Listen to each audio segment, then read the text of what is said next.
Hi friends, it's Daphne, your smart shopper. Okay, we are running a little bit late today. My apologies.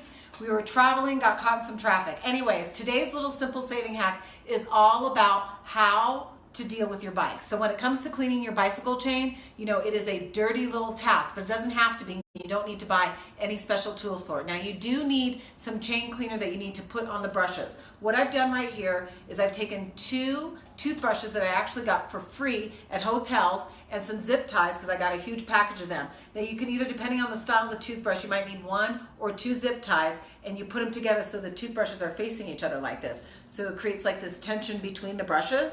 Then what you do is you take the brushes, you have to spread it out a little bit because the tension's really tight.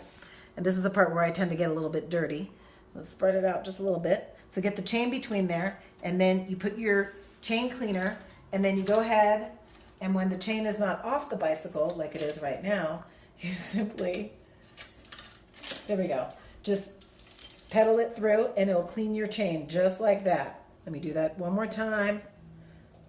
And you just pedal it through with a chain cleaner, and that will get your chain all clean without spending any extra money. How's that for an invention, right? That's a really cool tip. Okay, last but not least, so if your bike ever gets stolen, sometimes you have to prove that it's your bicycle. So a lot of people get it engraved somewhere, or there'll be a serial number that you forgot to write down.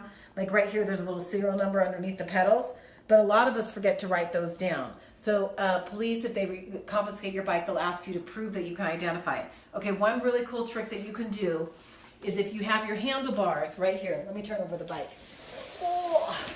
If you have your handlebars, inside the handlebars, you simply pop off the cap, and there's a hole inside. You want to get a sheet of paper with your telephone number and your name and your address or telephone number, and say that this is your bike. So if the police ask you to identify it, you simply pop off the cap, and it's in there in the hollow area of your handlebars. So that is my simple savings hack, and I hope you have a safe and happy Memorial Weekend. And don't forget, I'm Daphne Monroe, your smart shopper.